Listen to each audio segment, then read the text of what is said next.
you occasionally stumble on the forums is people that have like 48 headphones, 12 DACs, 5 amps. It's like a whole gamut. So I guess the question is, do you really need all that? Do you need different gear for different music? Sure, why not? Some people seem to do that, right? They find this works best for this genre of music. So I'll just use this system. I'll keep this around for when I want to listen to this. And this system works better with a different kind of music, so I'll keep it for that. I could think of a good example. This thing. The Victrola? Yeah. The only way you can really get the creepiness of it is, of those records, is play it through that thing. Yeah. Yeah. Sounds ghostly. Yeah. There's no electronics involved. It's acoustic amplification from a steel needle running through consecutively larger conical shapes into a horn structure that amplifies the music. And yes, it does. It sounds like music played through It steel. sounds terrible. Yeah. Think of a steel drum when you ding, ding, ding, and you put vocals through that. It's surprising how bad it sounds. Yeah. But I suppose if you want to go for the authentic sound, if you That's got what it sounded like then. if you got a record from that era, maybe you want to hear what it sounded like to the average person in the day. And, well, that's a good way to do it because replicating that's kind of difficult. Well, not only that, those records are phenolic or something. They're so brutal, like you couldn't even play it on a regular turntable nowadays. It would rip the diamond stylus apart. Well, they have to be because, they're literally using, like, nails. Yeah. So you physically got to have, like, if you have play 78s on a modern record player, you got to have a separate cartridge that's probably got a steel pin or something in it. A dump truck cartridge. Yeah, it's not diamond. Yeah. Yeah. So anyway, yeah. A little less relevant note today, that people though. don't play 78s on.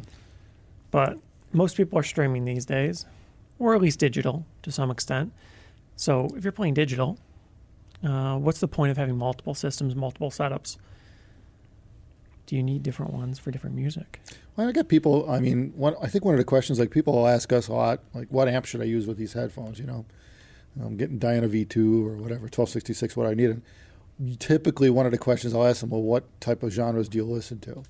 And, it's one of the questions, but that's primarily, and really all I'm gauging that is how much power this guy's going to need, because, if you're saying, DDM or whatever, you know what they're doing, right? They're just cranking out the beats. You're not going to do it with a watt or two. It's just not going to cover it. You're just going to be clipping the piss out of it. Yeah. Yeah. Fulfilled. Yeah, it's not going to work out. The amp's just going to run out every bass hit, So that's kind of one of the priorities, and when you deal with it is how loud you play. And of course, we're not recommending that people play it that loud because it's really not good for your hearing. But hey, it's your ears, right?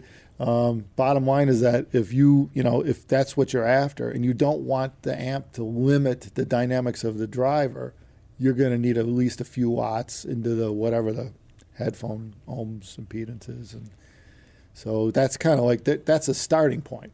And then the next question is like, how much can you afford, right? Because now, all right, there's only so many ways to get that many good watts, and it usually gets expensive. So, but that's just for certain styles of music. So I guess in that sense, yeah, the style of music does.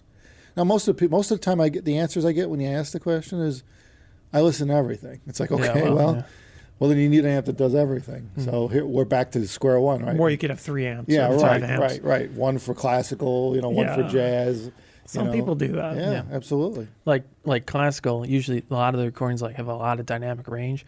So yeah, usually with modern stuff you're listening to and it's really loud, it's no problem with lower power. But yeah, you go to something like classical and it's well, I need more power now because I don't have enough, oomph. You're trying to hear into the space. Yeah. And then all of a sudden it goes from really quiet to really loud. Yeah. So you need that dynamic range. Well, power is one factor, definitely, but that's really on the amp side. And you do tend to see trends with genres where people have somewhat unified listening experiences. They kind of seek a similar volume. There's some music you don't listen nearly as loud typically. Others, usually it is quite loud. So it's a factor, but I think the headphone is probably the more important thing here. Do you need to have 5 different headphones for different genres? Well, I guess the first limiting factor is, it's expensive to own a lot of headphones. Yeah, so that's the especially first if they're thing. Especially if I they're know all for pretty me, good. I only had one high-end pair of headphones a long time ago because that's all I could afford. It's saved up to buy that one. Right. So I think that's the first problem. Yeah. You see that on the forums a bit. You see people talking about, wow, this headphone's great for this one thing. But if it costs $500 and your budget is like $1,000 for your total system, well, is it practical to keep it just for that? So it kind of depends on how much you're willing to spend, how much you enjoy, how much you listen to those types of genres. And that is a reality. Some headphones are just better suited for certain types of music, just simply because either the frequencies or the patterns, whatever's exaggerated, accentuated in the music, this headphone performs better at. However, one common trend you tend to see is in the high end, most things do most things pretty well. And that's pretty much the case across the board. Typically, the electronics work pretty well. As you get to the high ones, it doesn't really matter what you're playing. And usually the more overwhelming thing is the headphones. The headphones improve in the high end to the point where usually they're good at most things. Yeah, and you see, too, a lot of people tend to tune their systems for their tastes, the type of music they listen to, with the electronics and the cabling, too. So basically the system becomes the fine-tune for the headphone. And that's hard to do if you have multiple headphones. Well, you need to do multiple separate tune systems. Right, because you're probably not going to optimize the system for 3 different headphones. You could. People do it. You can average it out, but it's always going to be better on the one than the other two. It's very always. impractical. It's really difficult to do because you're always kind of looking for that little bit. You're always trying to edge out each headphone, what its strengths are. And you tend not to find electronics that'll do exactly that for every headphone. So that's just the way it is. So yeah, we're back to basically you need more than 1 amp, or you could probably get away with a good DAC, a good source, and maybe change up amps. Right? It seems like most people end up that have multiple amps. They have a tube amp and a solid state amp, Yeah. and then depending on what they're listening to, they'll change amps. Yeah. That's Sometimes probably you the biggest want like a more relaxed presentation or something, and you could find an amp that does that a little bit better, a little bit softer, more pleasant sounding. Right. Yeah. So that makes sense. I guess you got both. Do you switch Yeah. between genres and what amp you're using? Yeah, actually. Yeah. Yeah. I So, prefer, the solid state I prefer. Well, it depends. It really depends. Like, a big tube amp, you're dealing a top shelf, like a WA33.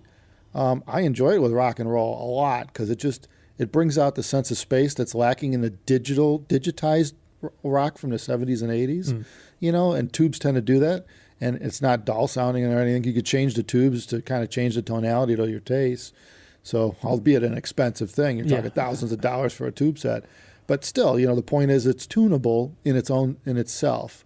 But then, I really kind of like the ultimate clarity level of the solid state too, with a lot of stuff, depending on the recordings.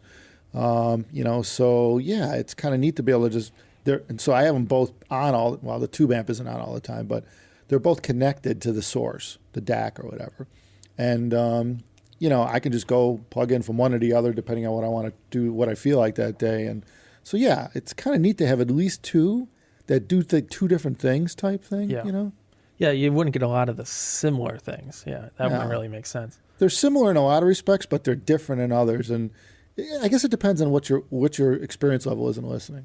Depends on what you care about. Yeah. And that's the hard part. Yeah. Because sometimes people really honestly care a lot less than you would imagine about things that matter so much to others. Yep. Some people don't care about bass. Some people, all that matters is bass. Right. And of course, it goes more detailed than that. But that's the issue. It's really hard to say in a general statement whether or not everyone would benefit from having 5 different amps. And of course, there's a cost factor. But generally speaking, it seems if you get pretty good high-end parts, it doesn't matter that much. The returns are even more diminishing for the benefits you get from different musics on high-end gear. That kind of brings us back to the video we just did a few videos ago where we talked about, what if you got a system? What if you started with a baller system? That's it. You go from having nothing to having the best in the world. Could you handle it? Would you know what you got there? And it's kind of that too, where by stepping through different gear with that headphone, you're doing 2 things. You're giving that headphone an honest chance. Because if you throw a new headphone at an existing system that you tune for something else, you're almost always judging the headphone. You're judging the electronics and how they interface to the headphone more than the headphone itself. You're not giving it its best. You're not putting in its best light. Well, yeah, I guess that's why people with multiple headphones try it on their same system. Yeah, you like some better with that than others. So you're actually listening to the system, not really the headphone as much. Yeah, right. And especially at the upper end of things, the system is just about it is a big percentage of the sound because headphones are doing everything pretty well. So yeah, that's kind of what experience brings you to. At the beginning, you're starting with a sub $1,000. Usually everything's under $1,000, or less, way less. So some guys are starting at a few $100, and they're just plugging into a laptop or don't even have an amp. So bottom line is that you grow into this, and then you start to realize how everything can change or vary the sound to your liking and not to your liking. Yeah, but I guess the biggest factor is always cost. It'd be nice, I guess, just to have every high-end thing, and you could pick and choose, go between them. It'd be nice, but not Some super people practical. do. Some people do. High cost, a lot of space, and generally speaking, the benefits really diminish. I know, So like on the like in our AB 1266 thread on HeadFi, a lot of those guys that hang out in a thread have pretty much rocked through everything you can buy. You just see them and they'll all bounce off each other ideas and stuff. I mean, they got the best tube amps the world has for headphones. They've got, some of them rock with speaker amps with adapters and so on, which, is a whole different class altogether because now you're running 100, 200 watt speaker amps into a headphone, which is kind of scary. But you got to know, you understand your limitations at that point. But they're rocking through everything to see what's best. And I think ultimately what you find with a lot of them, they do tend to come somewhere. They come full circle. Yeah, they hit a dead end. They kind of hit a. Everybody kind of comes to the similar conclusions. Yeah, for the most part. Yeah. I mean, clearly there's going to be outliers. I think what happens, you reach a point where the electronics only get so good. That's it. And so now you're really splitting hairs to get the differences at it's just the highest levels. More taste than anything. Yeah. Yeah, it's personal preferences and the way the thing's built, what it looks like, how it works, and stuff like that. What the volume knob feels like. Yeah, right. Yeah. And the amount of space it takes up, whether it gets hot or not in the room, Right. all those little things that add up to whether it matters to who it matters to. Yeah. So do you need different systems? Maybe. Yeah. But also no. There you go. That's it in a nutshell. Yeah. You didn't even just skip to the end of this video. Oh, did you? yeah. Yes, that's right. Watch the whole video and skip to the end. Yeah, why not? If anyone's still left here, which is a small percentage of people, then we should start making jokes right now. We should make a joke. Yes. Yeah. What did the robot say when the chicken crossed the road? What was it? What was the Oh, joke? here we go. Wait. What did the robot say? What was it? He was carbon bonded to the chicken. Oh, or yeah, something. something What like did the that, robot say when he crossed the road? I don't remember what it was. I Was don't it know. chicken? Something with a chicken. It's been a long time. Yeah, right. Yeah, carbon bonded. Okay. On that note, It's thanks. like that. Thanks everyone for watching. Take care of yourselves. Stay warm. Spring's coming. Take care.